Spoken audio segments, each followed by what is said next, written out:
about is this new world of private debt funds, because they're not well known. So I'll explain initially what these things are. So I'll give you some generic education around these things. Happy to take any questions as we go along or towards the end.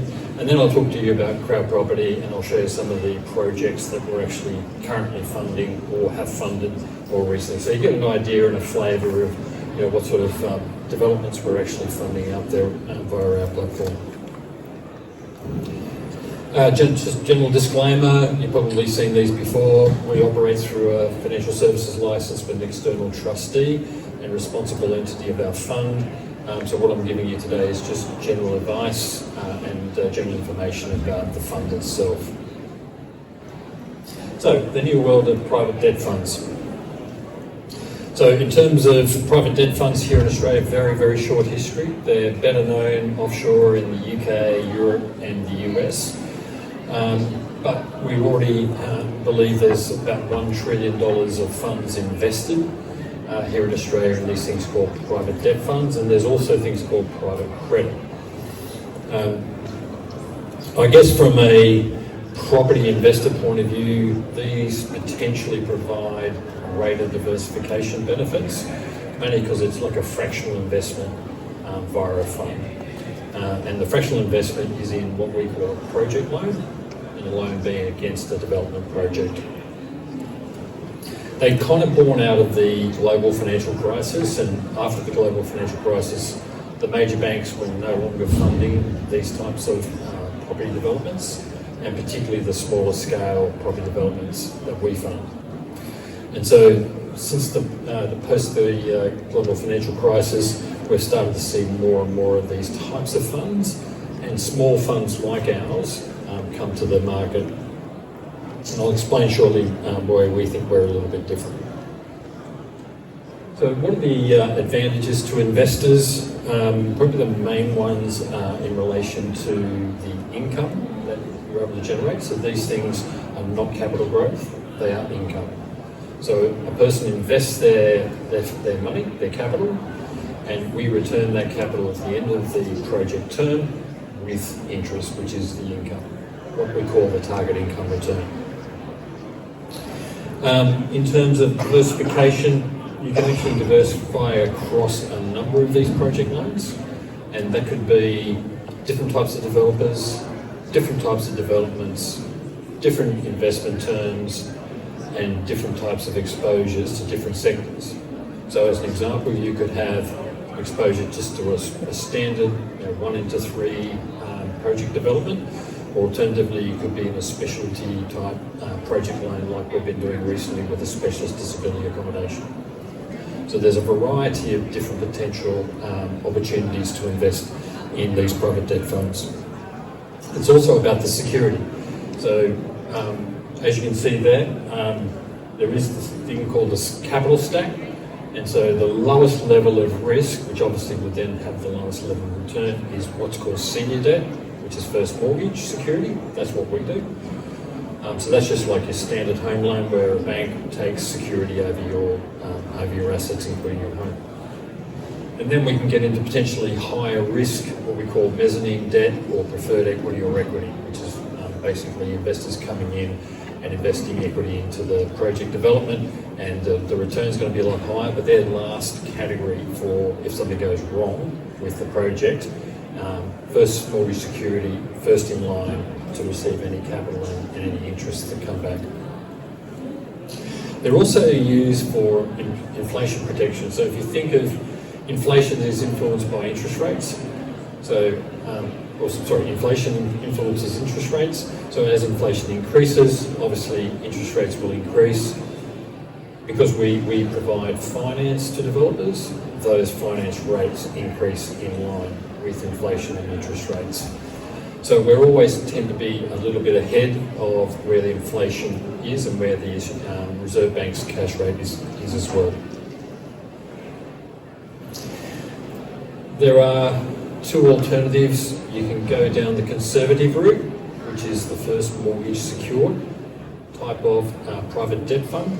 Or alternatively, as you can see on the right-hand side, on your right-hand side, is equity, which is, as I said, the mezzanine type financing going into equity. But at the same time, even with if you're looking at a blend of a first mortgage and a second mortgage, you're actually receiving income on both types, right? So, but in a way, you're taking a higher risk with the second mortgage, like you would if you're investing in shares, and therefore you get a higher return with that higher level of risk.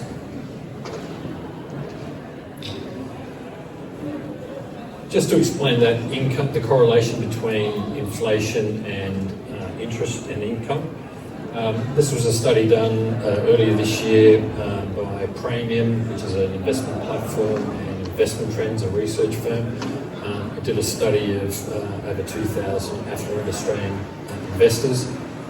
And what I found interesting with these particular graphs is that, as you can see on the one on your left, is the highest priority for affluent investors is income. And that's probably not surprising in this environment where you've actually got rising interest rates and there's a lot more volatility in the other markets. Correlated to that is you can see that what is their main concern in relation to their investments? It's actually inflation and what inflation is likely to do, not only to their own portfolio, but to the broader economy. And then what are the knock-on effects of that? So there is actually a correlation between, as I said before, inflation and interest rates.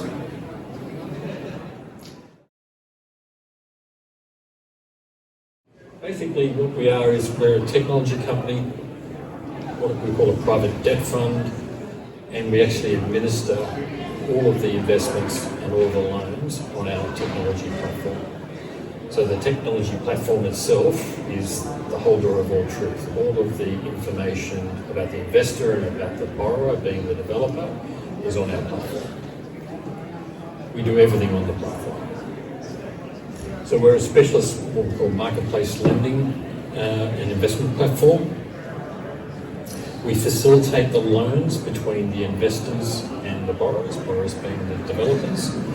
And those developers come to us if they've got a development that has a gross realisation value, which is the end sale value of the property, of up to $5 million.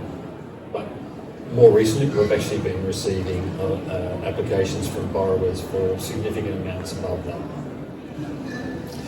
The business itself was founded in the UK in 2014, so our UK sister company has been operating for over 8 years, a very, very successful business.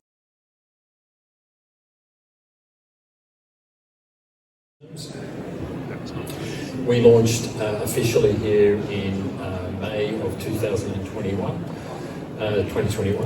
and we've since been able to develop several different types of funds, and more recently, earlier this year, we actually released a retail fund as well. So in terms of the broader Australian investment community, your mums and dads and other investors, they can invest from $2,500 into the platform. What are the problems we're trying to solve? I don't know if you've actually been listening to the media recently about the housing shortage. It's becoming sort of crisis levels here in Australia, and as you can see from the statistics there, we need 106,300 dwellings over the next 5 years to be able to meet the demand for new housing here in Australia. And over the next 5 years, there's expected to be a shortfall of about 62,000 homes and apartments. A lot of those are small scale. We're not talking high rise. And we're starting to see state governments look at things like medium density development in the suburbs. But Victoria is a very good example where the Victorian government is intending, within the 10-kilometre radius of this Melbourne CBD, to increase the level of infill developments or medium density developments. Because no one really wants lots of high-rise in those sort of areas, but are prepared to look at the small-scale developments. So one of our jobs is to help achieve those sorts of results, and we've been quite active with over 1,000 developers around Australia to try and do that. In terms of the developers themselves, what's the biggest challenges from the developers' point of view? We actually surveyed about 270 developers earlier this year, and of those 270 developers, about 180 that are actually actively developing at the moment. And what was interesting, if you looked at the two top ones, but the ones I want to really highlight, the two main issues is really around finance.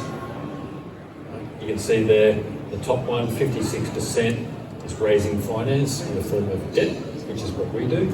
And then there's 37% that we're also concerned about raising the equity, because most funders like ourselves expect the developers to come in with some skin in the game. We do like developers who are going to put their own capital into their developments. That's not to say they need to raise all of the equity. There are other options around raising the equity, but we'd like the developer to have some skin in the game. This is just some recent projects that we have funded and paid back. The top three projects that we've actually had 100% payback. So at the moment, our record is 100% payback of both capital and interest from those developers. And there's one or two of those developers that have come back a second time as well as a third time. And we like that the borrowers, the developers are coming back to us because they've had a good experience the first time around, good experience the second time around, and keep coming back to us. So just to give you an example of one or two of those, the one on the far left top, which is Glenroy, that's a what we call a co-living development. So in effect, when you look at it from the outside, it looks, for all intents and purposes, as two townhomes. But within that townhome, there are actually 6 self-contained studio apartments, and then there is common areas for the people that reside in those co-living apartments to actually co-mingle and become a bit of a community. So that's one area that you could look at as social and affordable housing as one of the solutions. And that particular developer, we're now working on the second one, and we're likely to continue working with that particular developer. And then if you look at someone like the next one along, Salisbury Heights in Adelaide, that's a 20-lot land development. That got started in the middle of the pandemic, and obviously things came to a grinding halt during the pandemic. And what we actually had to work closely with the developer to actually refinance and continue the project to fruition, and we're now at the very final phase of that development before he actually completes it and sells the remaining lots available.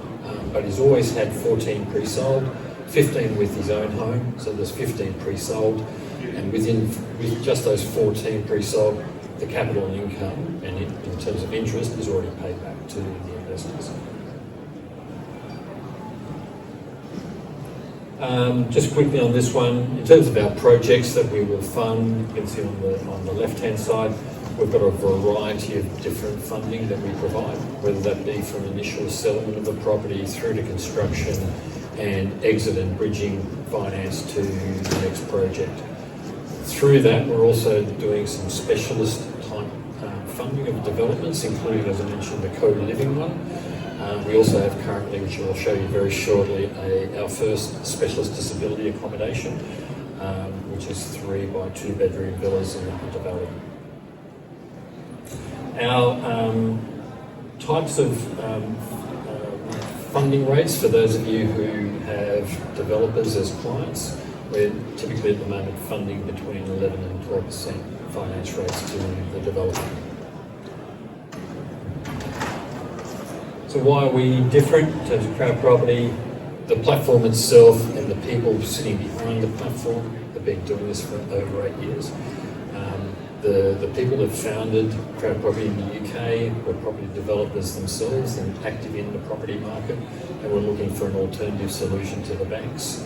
And part of that solution became the platform itself. And we're now into the second generation of the platform, which we're developing at the moment. It basically is end-to-end. Everything is done on the platform, from the investor coming in and investing, through to the borrower coming in, applying for finance and being approved for finance, and then we marry the two up. We do specialise in less than 5 years, so it's also what we call small-scale developers. So we don't do multi-storey apartment buildings or anything more significant than that. and we certainly are only focused on residential, not on commercial or any other sector. All first mortgage secured. We do directly originate through developers, so we in some ways save costs of paying commissions to brokers, but that's not to say brokers don't approach us for funding as well. We've got retail and wholesale, so if you're lucky enough to be a wholesale investor or an accountant that is happy to sign off the certification for wholesale investors, our funds can take both wholesale and retail investors. And it's open to anyone, individuals, self-managed super funds, trusts, companies, etc. And very soon, one of the success factors of the UK is this thing called auto invest, which basically means an investor can come in and actually create an auto instruction for, let's say they're contributing to their super fund every month and they want to allocate a small proportion of that contribution every month to their CrowdProperty account. They can actually do that automatically. So every month, whatever that amount is, comes in, it's added to their wallet, and then it's allocated as soon as the next project is available. And what we've found in the UK with that sort of process is that because they've been going a lot longer, the average investor has 76 different project loans that they've invested in. That's true diversification. I think I've talked about some of this. As I said, the minimum investment's $2,500. The project loan terms or investment terms are anywhere from 6 to 18 months. What we also find is because we only lend at stages of the development, so we will only do it on drawdown, the investment terms become shorter and shorter.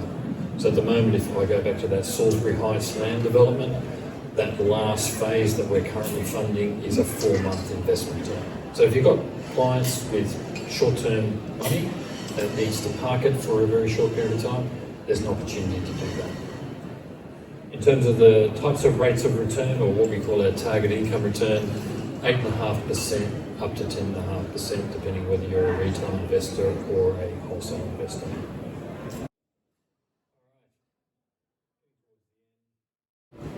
We do work very closely with accountants and other advisors. The main ways we work with accountants largely is they're just introducing us to certain types of clients, whether they be developer clients or alternatively they're investors, and sometimes we're actually getting both sides of the platform introduced to us. Those introductions are also sometimes made to, they might have a financial advisor in their practice, they may have a finance broker in their practice, so we get introduced to those advisors as well. Typically, they don't ask for referral fees or any introduction fees.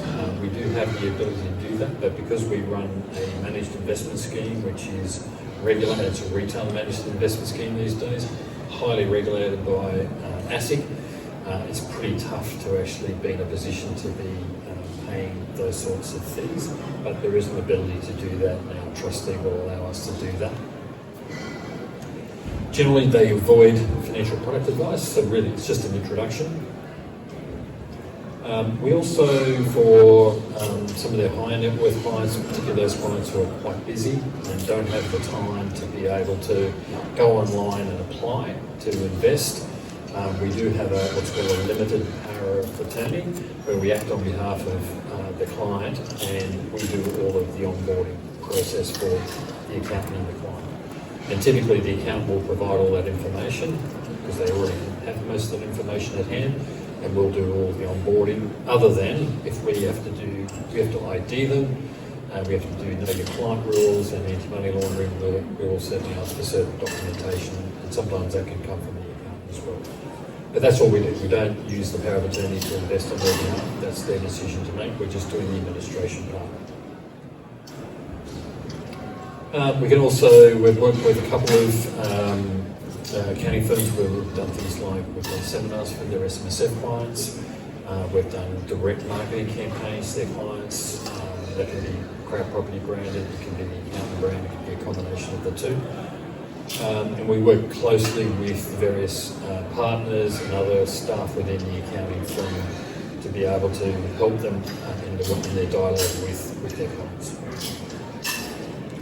And finally, we've got this thing called a hub. which basically, if we've got an accounting firm or any other type of firm that has both sides of the platform, they have investors and they have developers, and they want to bring them all together as part of what they do within their firm, we can actually do a separate, I guess what we call like a sub-fund, where it's just for that particular project, for their developer client, and the investors come from their client base.